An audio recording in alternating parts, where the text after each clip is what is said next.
Hello and welcome. I'm Ramesh Ramachandran. It's 7 p.m. in New Delhi or 8:30 in the morning in Washington, D.C. A very warm welcome to all our viewers joining us from India and around the world. Now, it's day 2 of our comprehensive coverage of the Biden inauguration. We're calling it Biden in White House. And with me is my colleague, Munmun Bhattacharya. Thanks, Ramesh. And today we will focus on the American Rescue Plan unveiled by Joe Biden, which is a $1.9 trillion fiscal stimulus package to beat the COVID-19 pandemic and also revive the U.S. economy. We will focus on the India-U.S. economic and trade relationship as well, work visas for Indians, and the orientation that the economic foreign policy of Biden administration is likely to have. Besides, of course, the political journeys of Joe Biden and Kamala Harris and Indian Americans, not to forget, in the incoming Biden administration. Absolutely. And joining us will be our reporters in Washington, D.C., who will get you the latest on the Biden inauguration. That's not all. A galaxy of experts will join us too to give you, the viewer, a wholesome perspective on the issues at hand. Joining us would be Dr. G. Balachandran, who was with the Manohar Parrikar Institute for Defense Studies and Analyses, a premier think tank headquartered in New Delhi. Kamala Harris is his niece. We also spoke to his sister and Kamala Harris's aunt, Dr. Sarala Gopalan, a short while ago in Chennai. Also joining us would be Ambassador Vishnu Prakash and Professor Harsh Pant from the worlds of diplomacy and academia, Dr. Mohandas Pai and Mr. Dilip Chinoy from the Indian industry, and Dr. Indranil Basu Ray from the US.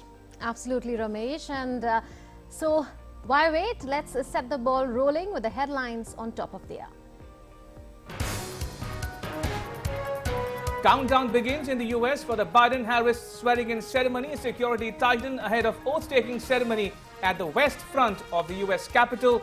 Over 25,000 soldiers have been deployed, along with thousands of police personnel and others in Washington.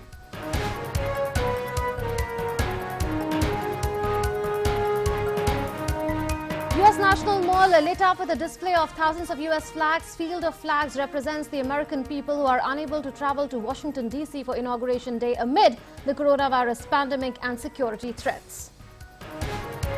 Melania Trump breaks tradition of giving official walkthrough to next U.S. First Lady, says no to violence in farewell video, asked every American to be an ambassador of Be Best, to focus on what unites us and to rise above what divides them.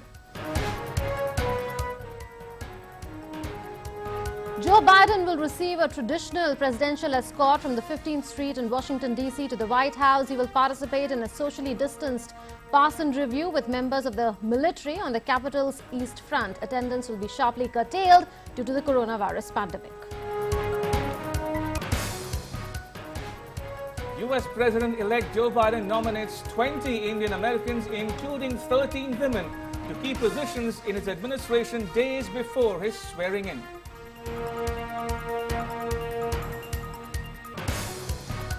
And DD India gets you an extensive coverage of the U.S. swearing-in ceremony as and when it happens. So watch live reports by our correspondents on the ground all through the event. Get news, views and analysis from our experts.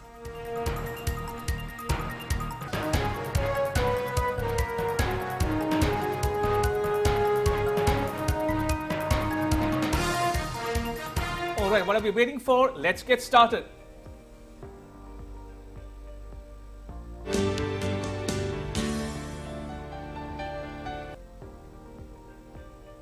U.S. President-elect Joe Biden volunteered at a food bank to mark the Martin Luther King Jr. Day, a national holiday in the U.S. that honors the civil rights leader who was assassinated in 1968.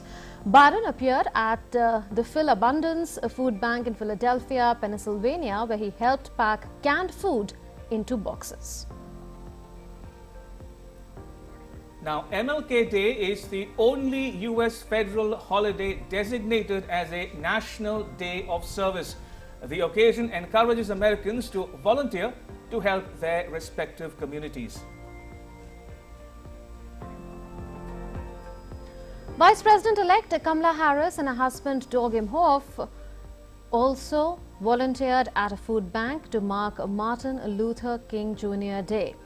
Harris appeared at the Martha's Table Food Bank in Washington, D.C., where she and her husband helped pack bags of food. Killed in large part, I believe, because he was on the verge of bringing together the civil rights movement around racial justice with the fight for economic justice. And when we look at where we are as a country today, when we look at recent events, we know that the fight that Dr. King was engaged in is still a fight in America, which is to recognize the connection and to recognize our collective responsibility to address these injustices. Well, I mean, we're going to go, I'll speak for Joe and myself in saying that we're going into Wednesday knowing that we're ready to do the work. And we've got a lot of work to do. It's not going to be easy. As we have discussed, Joe has outlined our plan for vaccinations, our plan for recovery, and in particular relief for working people, for families.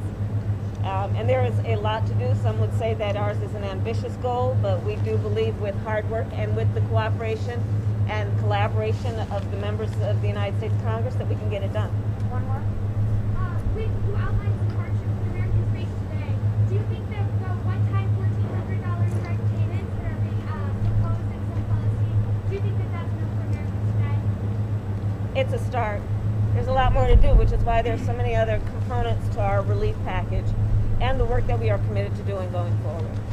Yeah. I am very much looking forward to be sworn in as the next Vice President of the United States, and I will walk there to that moment proudly with my head up and my shoulder back. Thanks, guys. Well, the U.S. National Mall was lit up on Monday with a display of thousands of U.S. flags meant to represent Americans who are unable to attend the inauguration of President-elect Joe Biden. Nearly 200,000 U.S. flags filled up the grassy park in Washington, D.C. near the U.S. Capitol building. The Field of Flags installation was part of the America United theme that Biden has chosen for his inauguration. Now, Biden and Harris will be sworn in on 20th of January on the steps of the U.S. Capitol. Attendance for the event was already limited, with festivities largely virtual due to the COVID-19 pandemic.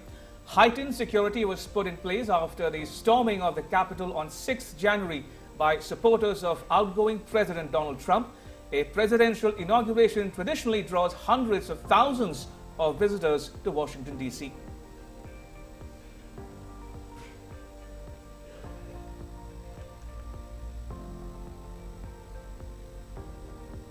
Meanwhile, U.S. First Lady Melania Trump on Monday delivered her farewell remarks from the White House, calling on Americans to follow her Be Best initiative and advising that violence is never the answer.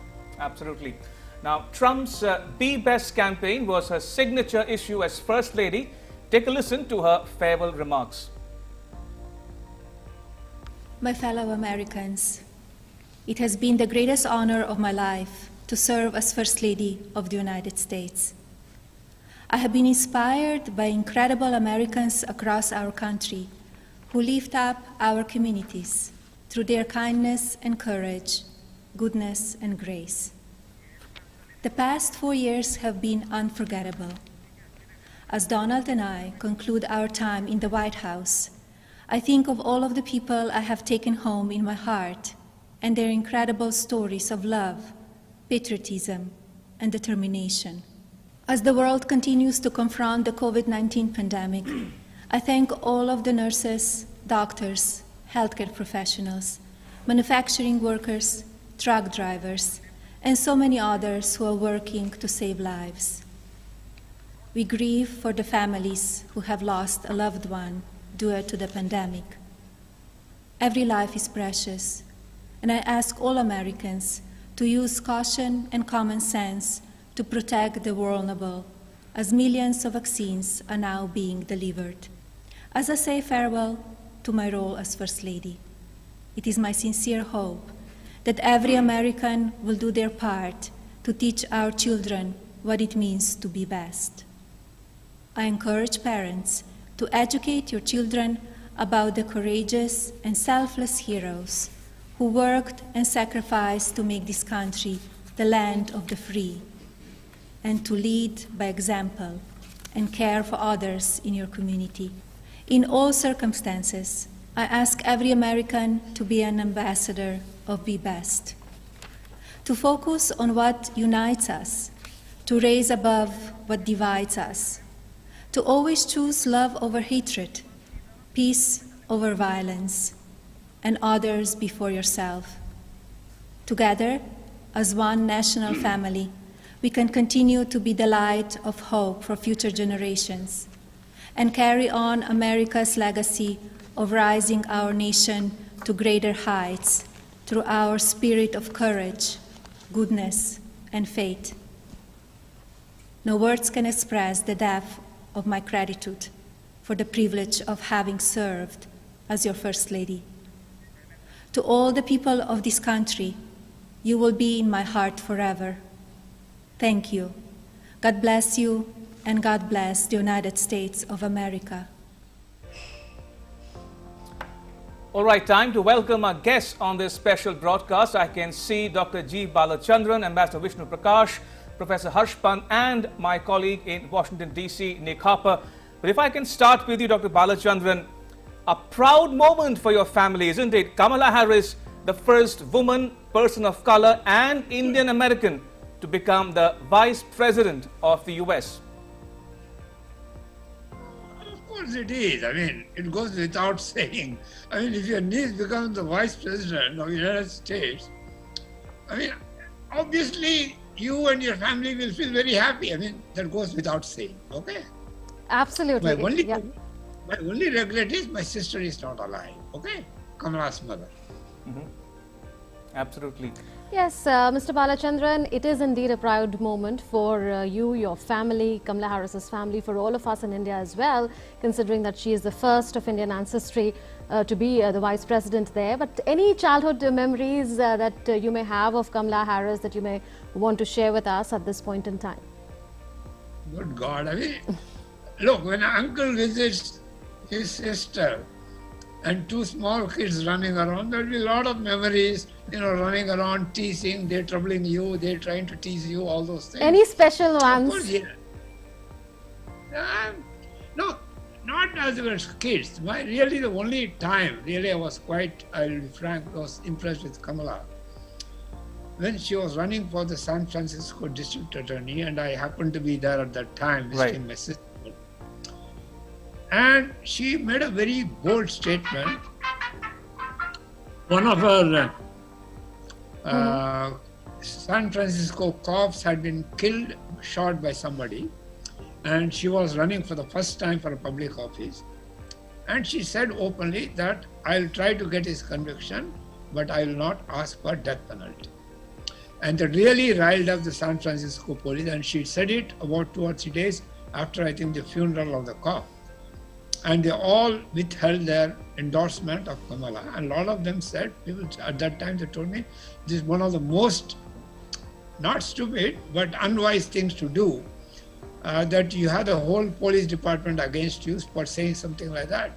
But she said, look, this is what I believe, this is what I think the San Francisco believes, but I will get a conviction, but not death penalty. So I think they didn't endorse her. She won that election.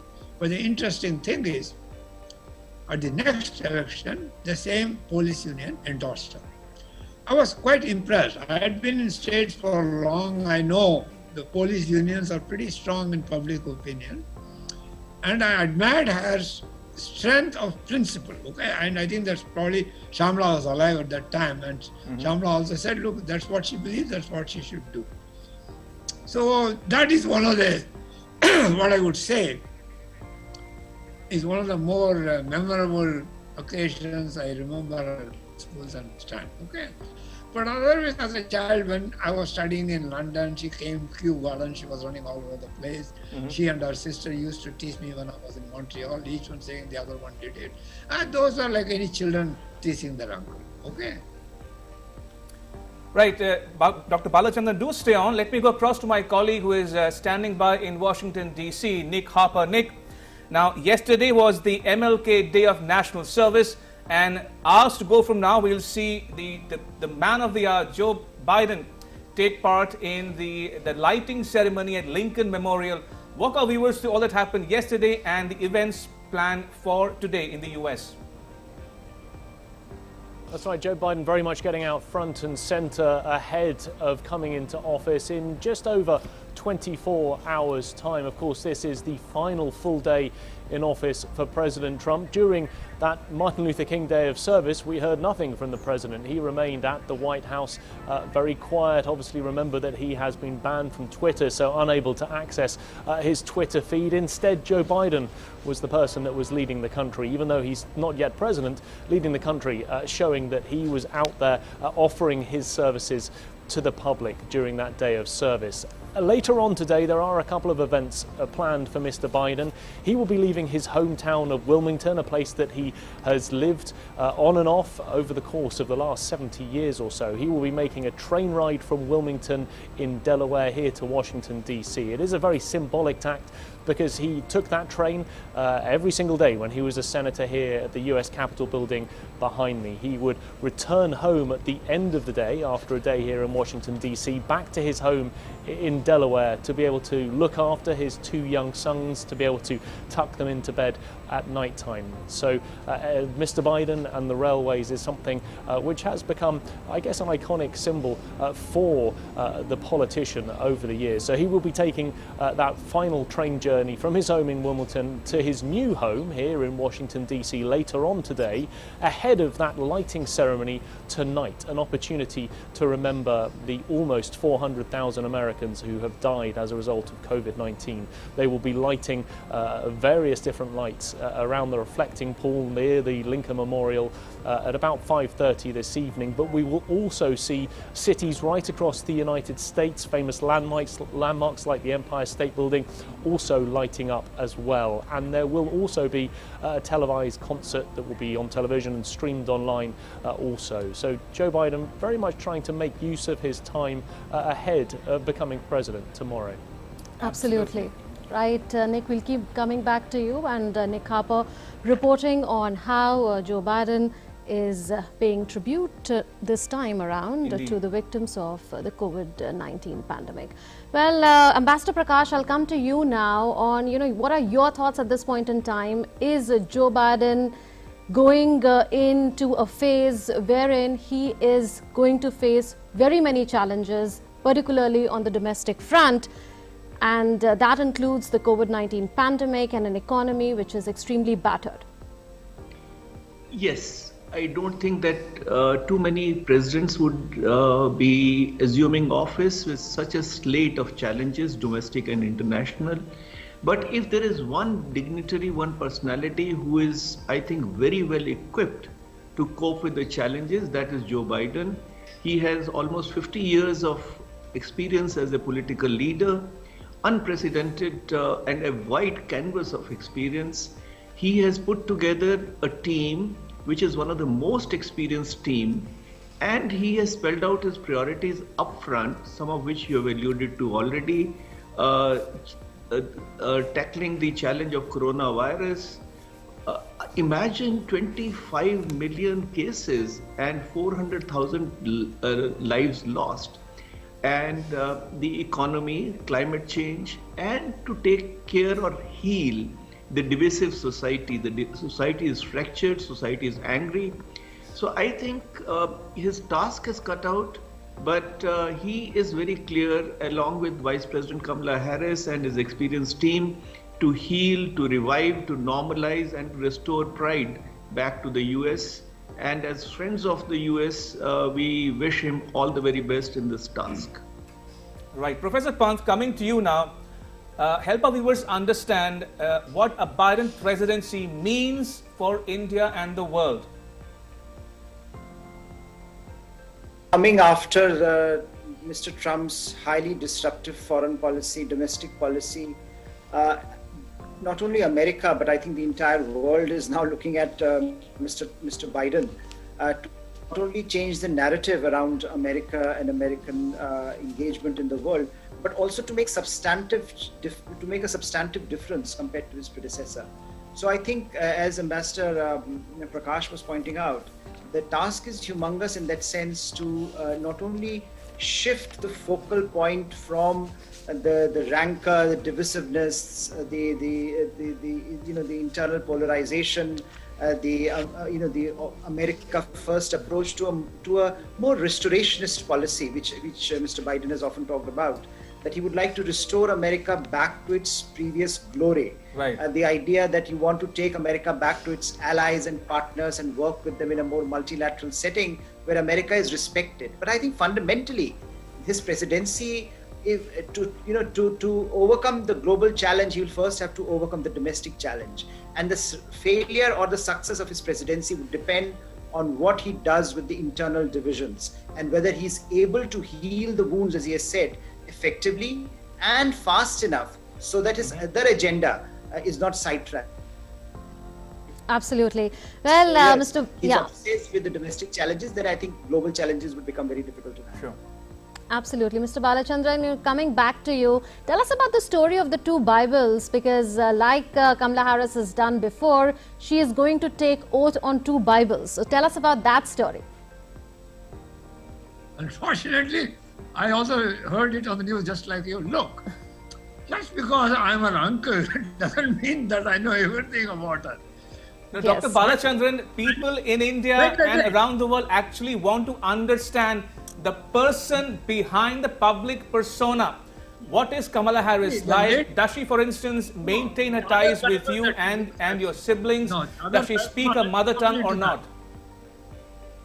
The other Bible that she uses is the Bible of a very old family friend, an Afro-American lady, I know her, where Kamala used to and Shamla used to live, I think about their in their house, taking a flat there, and a very, very old friend. And Kamala used to, and she used to babysit and all those things, Kamala. So naturally she uses her Bible. That I think is the reason of the second Bible, okay?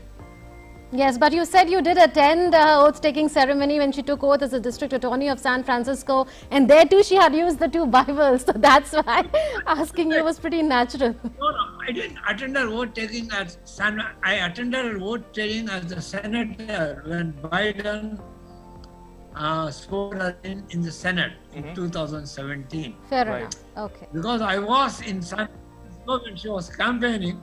By the time she won the election and took the oath, I was out of USA. Okay? But you can see the photo of my sister standing next to her at that.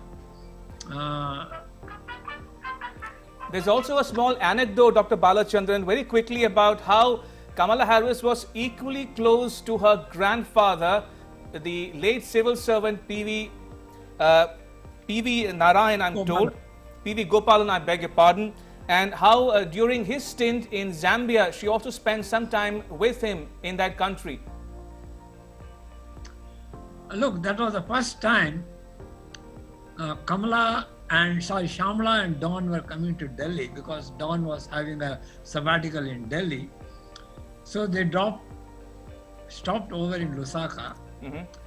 And both Kamala and Maya were there. I think she dropped off Maya with my sister at my father's place in Lusaka, and Kamala, Don and Shamla came to India, and on the way back, so they took her. But Kamala had greater interaction with my father when Shamla used to visit. So she used to go along with the beach, Marina Beach, Edward Elliott's beach, and talk to her and ask her all sort of questions. Yes. Unfortunately, I was not in India at that time, so I can't say I joined them on their walks or talks. But my father did have an effect on her. Okay. And did Kamala's mother, your sister, have a lot of influence on Kamala? Of course, yeah, that goes without saying. Look, Shamla brought her up single-handed. Yes. And she was a very strict mother. I mean, there's no question about that. Shamla was her tutor, everything in her life, okay? That's why whenever she gets a chance, as a district attorney when she won as a Senate, Attorney General, she always mentions her mother first and says how she misses her. I'll tell one thing. I was a brother, and as you know, brothers don't think much of their sisters.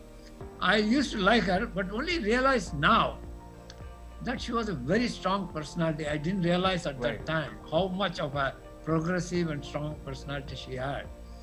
Now I wish I had appreciated her more when I used to visit her. Okay. Right. Yes.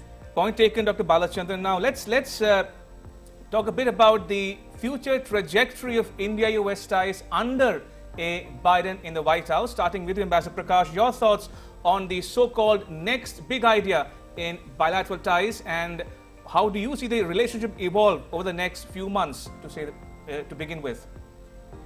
Well, I have no doubt that the relationship rests on a very strong foundation. And it is testimony to the fact that over the last 20 years, it has gone only in one direction, and that is northwards. The curve has been steady, and despite changes in office on both sides, the relationship has grown from strength to strength. Right. And particularly,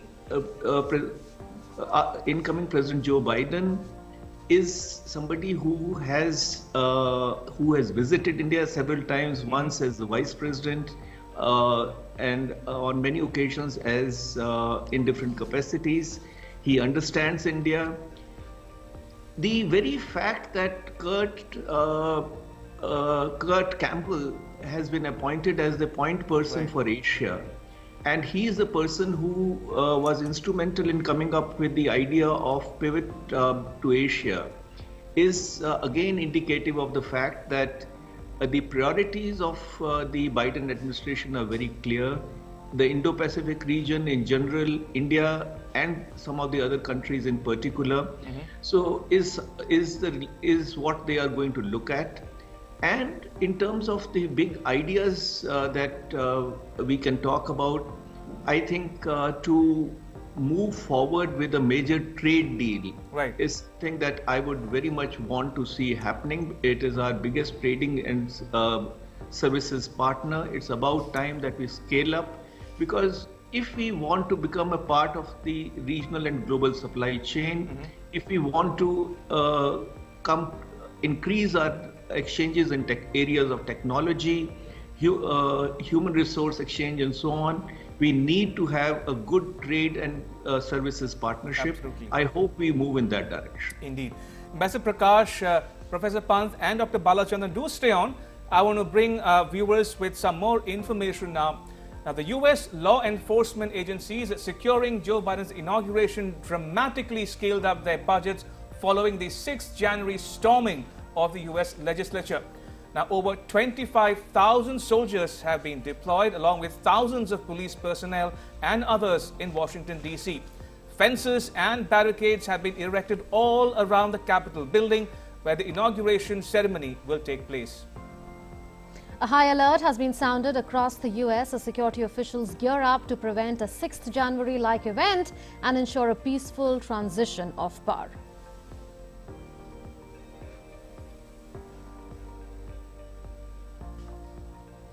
And time now to bring in our colleague Mark Ling, who is standing by with a roundup of Joe Biden's stated priorities. Yes, Mark. Well, thanks very much, Munmun and Ramesh. There are 4 stated priorities on the Build Back Better website, which is of the president-elect. And these priorities are COVID-19. After that, there would be economic recovery, racial equity, and climate change. So let's start with COVID-19. Obviously, this is the key priority. And the message is to listen to science and to bring people in office who are health professionals, extremely good at their jobs. They have been promoting trust, transparency. They'll work with a common purpose and accountability in government. And this is not about politics at all. It's not about politics at all. It's about saving lives, is what the president-elect had said. The plan is, of course, to bring about effective and distribution on treatments of vaccines, for which an investment of $25 million will be made in manufacturing vaccines. And they might also, invoke the law that makes the manufacturing compulsory, so that these can become cost-free and available to all Americans. The big issue is here it's not an issue really. The choice of people who he has put in place. His choice of health secretary is Xavier Becerra, who has good experience on Capitol Hill, as we know that Joe Biden is an insider himself. So a lot of people with experience and on the Hill and establishment people will take these policies forward. So that's going to be easy to get things done. And as far as Basara is concerned, he worked very closely on the Affordable Care Act. Let's move on to economic recovery. In economic recovery, the plan is basically to get good paying jobs. And it's easier then for the workers to organize unions, to have collective bargaining. All this is going to come back into America, give them choice. Their families are going to be better, their choices of freedom. And this is all part of the bigger plan of building back a better America. Also, using the pandemic currently, that's a process of creating jobs, immediately to create jobs. He will put in place people, who will be in the health corps, who will fight the pandemic. So that will immediately create jobs. And in fact, Janet Yellen, who is going to be the Treasury Secretary, has made this a top priority, fighting the pandemic, as the key priority for the Biden administration. Moving on to racial equity, as we know that this is an extremely important issue in the United States after the recent events there. And marshal the ingenuity of goodwill, because the nation seems to be divided, and to turn that division into unity is the basic focus of racial equity. They will be passing police reforms. That's key for them. One of the main issues in police reforms is to stop chokeholds. You see, the police will not be allowed to have chokeholds. They'll be stopping the transfer of weapons. They'll be stopping the transfer of weapons of war to police forces, and they will be improving oversight and accountability as to a model use of force and other standards. So they'll be creating a National Oversight Commission as well. These are part of the plans in police reforms. And Alexander Mayorkas is the person that he's chosen for Homeland Security, another insider. Climate change, of course, is the big issue. And there's going to be big jobs on climate change. Building back infrastructure, modern sustainable infrastructure is going to create several million jobs in the auto sector, because you're going to have clean energy, building an environment, justice. These are all aspects of the climate change policy. And of course, the main issue is on day one, he will be signing the United States back into the Paris Climate Agreement. And he has a number of people in place for climate. Climate has been one of the key issues in his foreign policy as well, when he was both in the Senate Foreign Affairs, as chairman of the Senate Foreign Affairs Committee, and even as the Vice President of the United States. So that basically are the key priorities. There are 4 broad priorities, but several, when you break them down, you can see the plan fit into place of Build Back America. Back to you. Absolutely, Mark.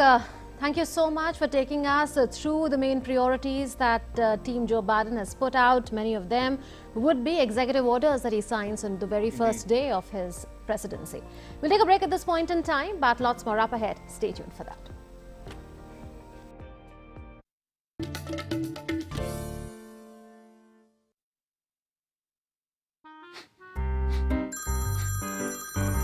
Sir, आपका KYC update करना है, नहीं तो account और ATM card block हो जाएगा। सावधान, सावधान। 2.5 करोड़ का इनाम मुझे। देखिए, अनजाने कॉल्स, फर्जी ईमेल्स, लिंक्स और जाली ऐप से अपना पिन, ओटीपी, पासवर्ड कभी भी किसी के साथ शेयर न करें। आप रहेंगे सावधान तो नहीं होगा नुकसान।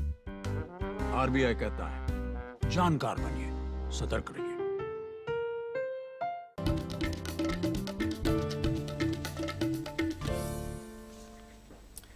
Welcome back. You're watching a special broadcast here on DD India. We're calling it Biden in White House, and with me is my colleague Munmun Bhattacharya. Absolutely, and guests continue to be with us. Ambassador Vishnu Prakash is with us. Mr. Balachandran, who is the uncle of Kamala Harris, is with us, and so is Professor Harsh Pant. I'll come to you, Professor Pant, now. Does it worry you, whatever is going on in the run-up to Joe Biden's inauguration there with regard to security concerns that we are seeing? Because there are now reports suggesting that FBI is vetting each of the over 25,000 security personnel who will be deployed for the inauguration, for securing the inauguration, that is, of Joe Biden and Kamala Harris after what happened on the 6th of January. So the law enforcement agencies are taking no chances. Does all of this worry you? Yes, I think, these are unprecedented times, and I think this once again underscores the unprecedented turmoil that has been unleashed in America. And I think what is happening now is this assessment that there is a possibility of lone wolf attack or inside attack with some security personnel themselves who are sympathetic to the actions of Mr. Trump supporters might derail the process, might create some violence.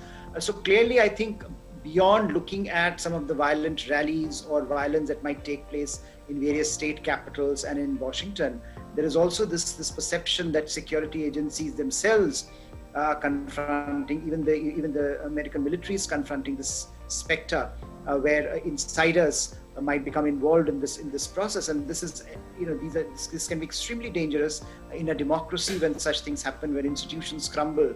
You never know how other institutions would respond to that. So I think clearly the task, the logistical task, becomes that much huge for FBI, for other security agencies that are vetting individuals, but also I think the larger issue that it underscores about American democracy, how vulnerable the institutional fabric has become over the last few years. That we are discussing these points. We would have never had such a discussion in a different circumstance, but because of what happened in Capitol Hill and what perhaps the kind of reports that have emerged since then, point to a greater seriousness of this issue for American democracy at large. And so I think the security agencies are right to take this very seriously. And I'm sure it's going to be, everything will be well. But I think the fact that security agencies are pointing this out, the fact that they are looking at vetting these number of individuals, the fact that there have been reports about sympathetic insiders in the security system to certain sections of the violent extremists, I think this once again posits a long-term problem for American democracy that will not be resolved simply because Mr. Biden is in office. Indeed. Dr. Balachandran, I will come to you momentarily, but I want to ask a quick question to Ambassador Vishnu Prakash. Ambassador Prakash, how do you look at the Trump legacy of the past 4 years, number one? Number two, can Biden make a clean break with the past, or do you think he will be tied up by domestic priorities, and that some fear might leave him with very little time to tackle the foreign policy issues staring the US in the face, namely China? Let me start with the latter question, because that is very, very important. Right. Certainly, President Biden will have to devote a lot of time and energy to mend things back home. We have been discussing them on the economic front, on the health front, on the societal front. Things are in a mess. Right. So he will, of course, he will devote a lot of time and energy to that. But he has already made it clear that he will be looking outwards. He is planning to have an alliance of democracies late in the first year of his presidency. And China is very much in his mind. He has already said that China has to understand that it has to go by the book. Right. The language, the tone may change, but I think since China is challenging the preeminence of the US and working against the US interests, I would believe that President Joe Biden and his team would be devoting a lot of time and energy to that. Now, coming to the first part of the question, as far as the legacy is concerned, I'm afraid it's a legacy that very few presidents would be proud of. But having said that, one of the things that he has done is to make sure that he has shown the mirror to China, what all other presidents had tried to kick the ball further down. Right. But he took that challenge heads on, and that is one of his contributions. He strengthened qualitatively the security and defense cooperation with India. that is yet another part of his legacy. He tried to solve the problem with North Korea. That is yet another. But overall, he has been a divisive president. He has been a president who has left the US shaken, the US angry, and that will take a long time to heal. Mr. Balachandran, you had just 4 days back written an article for a national daily which was published just 4 days back, and you've titled it Healer in Chief. You've basically shared your expectations from Joe Biden, saying that he can establish new conventions. You've there given the example of what Nelson Mandela had done after he became, in fact, he was elected for the first time in the 1990s in South Africa. Is that a good template for Biden to follow? And all in all, what are the new conventions that Biden can establish as he takes office? Look, Biden is no great orator, okay? You had a lot of problems with Trump. I mean, he used to call everybody names, but when he called Sleepy Joe, it was partially true. He can put to sleep. He's very good in the Senate and others, dealing with group of people, negotiating with them, discussing with them, convincing them. He's very good. At this point, I may be wrong, who knows. His inaugural speech to be a great soul stirring, which will move people to do things, okay? That's why I said you should do something. Yesterday when I read in New York Times that Pence had a talk with Kamala Harris, and there were rumors that Pence may invite Kamala Harris to tea for the pre-inaugural tea. Yes. I said that would be a good move. The only two Republicans who have some good standing with the Democrats today are Liz Cheney and to some extent Mike Pence, because of what he did on January 6th. So he can make a speech about unity, why this is not in the American tradition, we should all work together, we are a great nation, etc., etc., etc.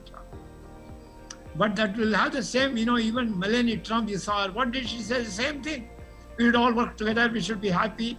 So it will have some effect, but I do not know whether it will have the same degree of moving those moderate Republicans and those who may feel, look, what is he going to do? And the things that he does 100 days are not immediately apparent. COVID 100 days, you can do that. Climate change is not that's going to happen in the next 10 years, 15 years. The only thing that he may do, which is have some effect, I think he's going to bring up a new immigration plan. I think that will have some positive effect in the short run. Indeed. But the economic reform, the COVID plan, the global climate change are all long term, which will not have any immediate impact. And it is not going to immediately stir people into doing great things and say, look, Biden has come, he's going to save here, he's going to save us. That's why I wrote that. I said, what is he going to do? That somebody will say, look, he has done something that shows his sincerity, that we can work with him. I don't know. I hope he does something. So can you take a leaf from Nelson Mandela's book then and maybe organize the World Rugby Cup like Mandela did? Look, if unfortunately Pence had invited both Kamala Harris, now as New York Times said he should do, at a pre-inaugural TV, and Pence and Obama had driven to the inaugural as in the previous convention, that would have a great psychological impact. It's not going to shake the thing. What I'm talking about is what is the psychological impact of the action that he will do. He cannot obviously give pardon to Trump. He can't give pardon to all those people who took part in the January 6th. Those are the things that he cannot do. We'll have to think about what are the things that he can do will have a great symbolic and psychological effect. That's the only thing I could think of. If any of the other people can say something, I would be very happy to listen to that. Okay. Fair enough. I'll ask all our guests to stay on. I want to quickly pull up some more graphics that we have made just for you, the viewers. They'd give you a better idea of Biden, the man, his personality, and where he comes from. Now, did you, for instance, know that Biden is famously known as Amtrak Joe? Here's why. Because Biden loves train travel. He traveled by train as a lawmaker for 36 years. It's a 90-minute ride from his home at Wilmington to Washington, D.C., and it earned him the nickname Amtrak Joe.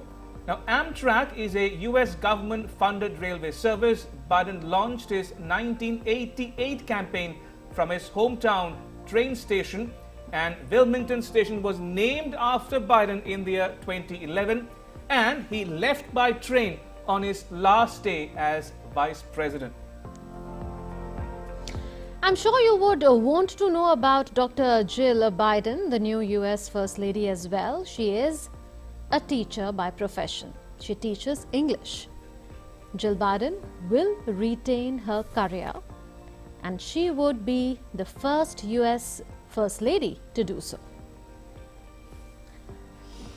So what do students call her? Her students call her Dr. B.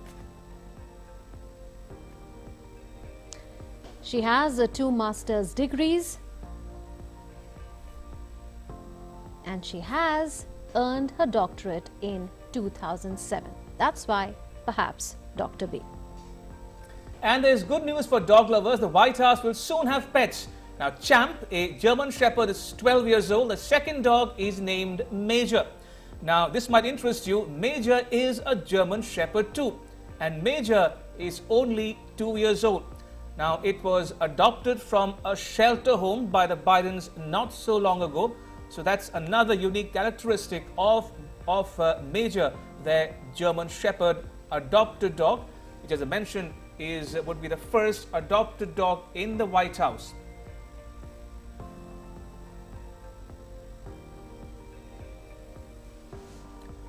Right, and coming to Biden's nickname now, he was called Champ in his childhood.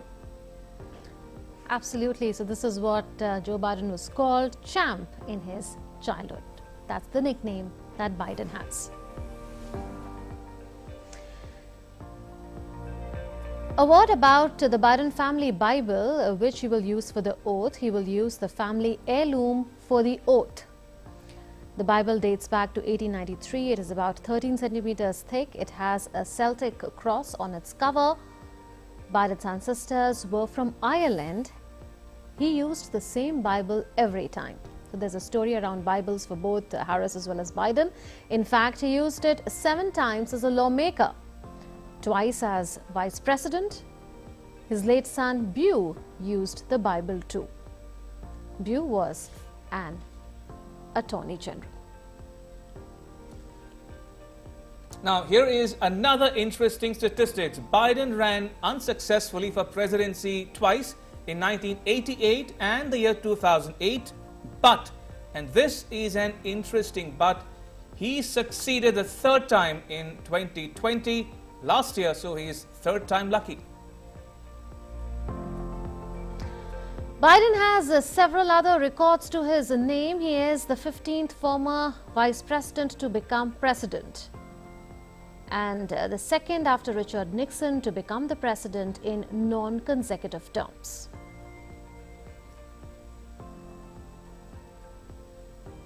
That's another record set by Joe Biden. Also, if you didn't know it already, Biden will be the 2nd Catholic U.S. president after John F. Kennedy. Also, Biden is the oldest U.S. president at 78 years old.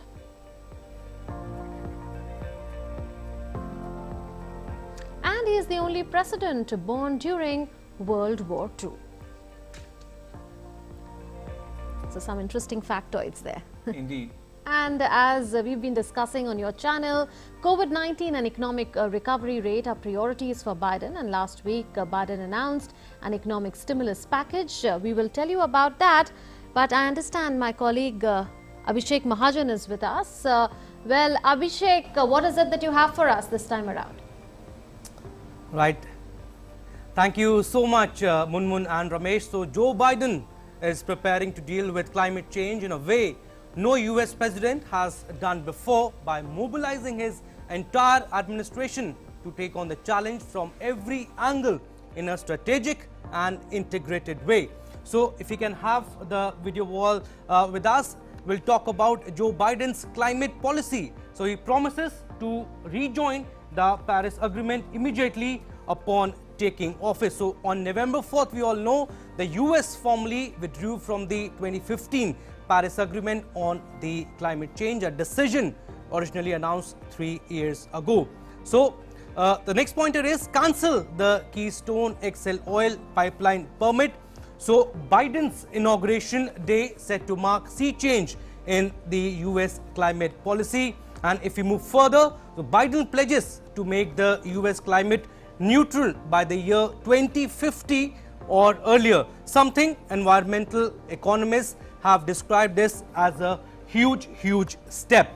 So climate neutrality refers to net zero emissions of all greenhouse gases. That is for the information. And if we go to the next pointer, he plans to make the US power sector climate neutral by 2035. This is something where there could be visible results within 3 to 4 years. So 100% clean energy economy, and for the information, the US is second leading producer of all carbon dioxide emissions globally behind China. So if we move further, what is the army, Biden's climate crisis army? And the first name is Janet Yellen, Treasury Secretary. If confirmed, Ms. Yellen will be the first woman to hold the post in US history. So John Kerry is the second name. He is the climate czar, served as Secretary of State when Biden was Vice President, has been nominated for perhaps the most senior climate job in US history. And the third name is Congresswoman Deb Haaland, and Secretary of the Interior. She has been nominated, and the Congresswoman from New Mexico makes history as the first ever Native American Cabinet Secretary. So Pete Buttigieg, Secretary of Transportation. Transportation plays a vital role in tackling emissions, and he has been nominated for this key role. So Governor Jennifer Granholm, Secretary of Energy, has been nominated, a two-term governor of Michigan, and if confirmed, Granholm will be the second woman ever to hold the top energy job. Moving further quickly, Gina McCarthy, she has been nominated as National Climate Advisor. She is former administrator of the EPA under President Obama, will become the first ever National Climate Advisor. Michael Regan is the next name. He is the administrator of the Environmental Protection Agency. He has been nominated, and Regan has been North Carolina's top environmental regulator for the past 3 years and will be the first black man to run the EPA. Brenda Mallory, chair of the Council on Environmental Quality, a long-time environmental attorney, and Mallory is returning to lead a department she was part of during the Obama era.